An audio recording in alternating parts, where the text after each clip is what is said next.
Hey guys, my name is Patrick, and I'm going to talk to you today about how I run Karametra, God of the Harvest. Karametra is a legendary enchantment creature god that costs 3, a green, and a white. She has indestructible, and as long as your devotion to green and white is less than 7, Karametra isn't a creature. Whenever you cast a creature spell, you may search your library for a force or plains card, put it onto the battlefield tap, then shuffle your library.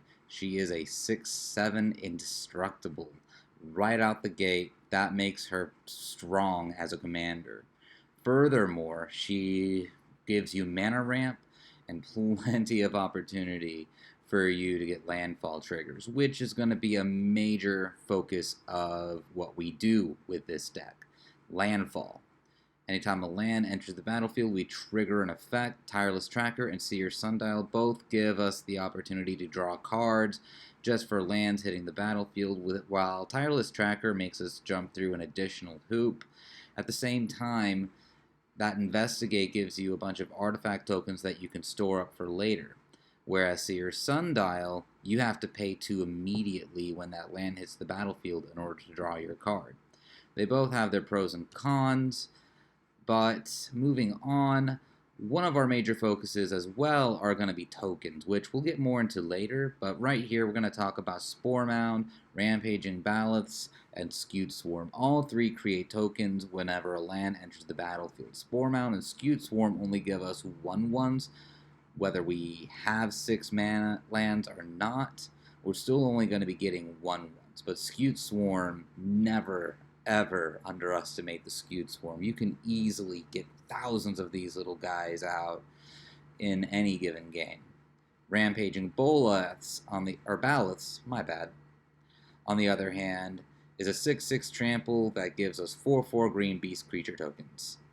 These end up triggering a lot of our other abilities in the deck, many of our enchantments, so he is for sure central to the way this deck functions. Moving on, we have Evolution Sage, Oran Reef Hydra, and Felidar Retreat, all of which have more of a focus on 1/1 counters. Yeah, I know, we're supposed to be a token deck, but just hear me out on this. Felidar Retreat, if you look over to the right, gives us a 2/2 cat creature token or a 1/1 counter on each creature we control. Combo that with Evolution Sage, which proliferates every time that we get a land, and our small army of 1/1s is going to get very big very fast. Outside of that, Oran Reef Hydra is just going to get big irregardless, with a 1/1 counter for any land and a 2/1/1 counters if it's a forest. Now, my first deck tech is going to be all about just increasing this synergy. So let's go ahead and talk about Marusa Rootgrazer. He costs a green and a white, a 2/3 creature Vid Beast with Vigilance. Tap him, and you may put a basic land card from your hand onto the battlefield, or you may tap him to return a basic land you control to his owner's hand. This ability makes it to where even if we don't have lands in our hand, we can still play our land once per turn, or just play a second one from our hand if we're able to. Most often is the case that you'll end up bouncing your land back to your hand just to play it, because you end up going through your deck so often and pulling so many lands that drawing one is rarely an issue. Now, for our basic mana ramp, we're going to be focusing on cards that put lands from our deck onto the battlefield. We don't really like lands going to our hand. We'd rather them just straight to the field, trigger that landfall. Nelia's Intervention is X and green. Sorcery. Search your library for up to X land cards, reveal them, and put them to your hand, then shuffle your library. This isn't ideal for us, but at the same time, this sets us up for multiple turns going forward to be able to get that landfall at least once every turn, if not multiple, with the creatures that we play. It's also a nice little perk, dealing twice X damage to each creature with flying. That can end up being a nuke to mono blue decks that just run straight flying, as well as taking care of bigger problems on the board that just happen to be in the air. Vastwood Surge plays into that 1/1 counter theme, but also gives us 2 basic land cards tapped on the battlefield. So that's a double trigger for our Landfall. Farseek and Crop Rotation play it a bit differently. Farseek will allow us to actually search out our non-basic plains, or our non-basic plains. No forest, sorry guys.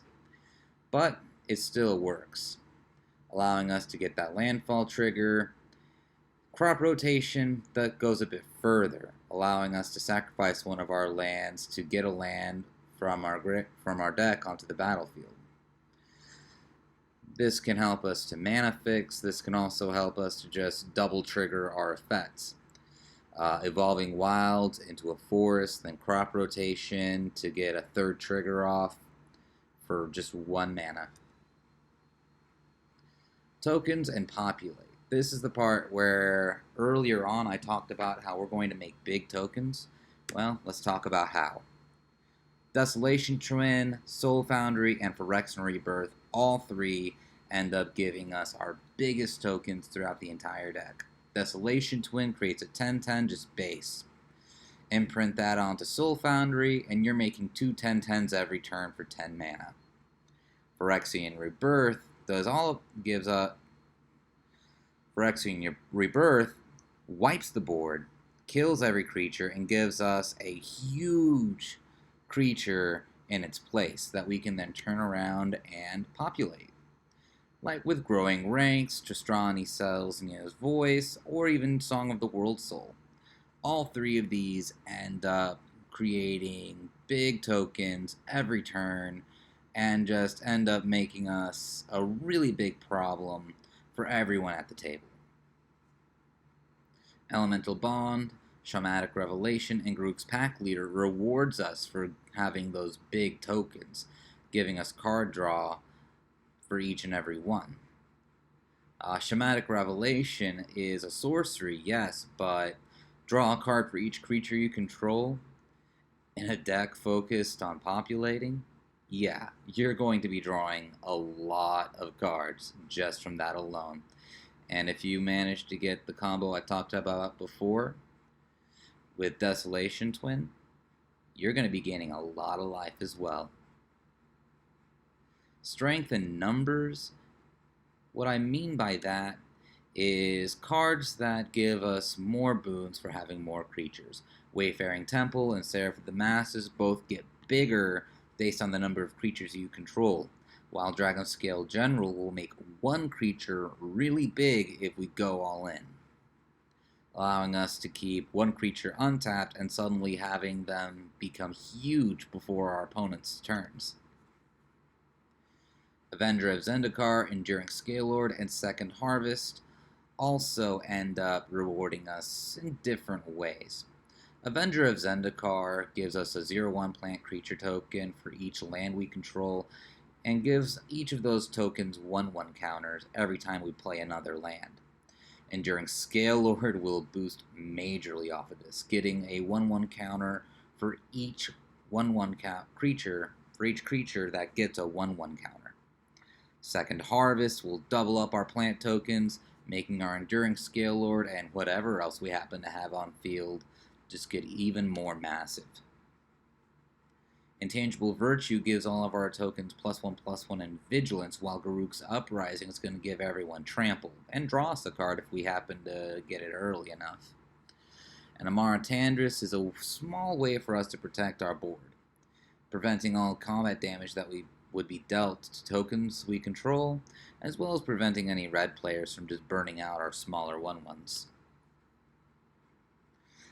Anyways, that was how I like to play with my version of this deck.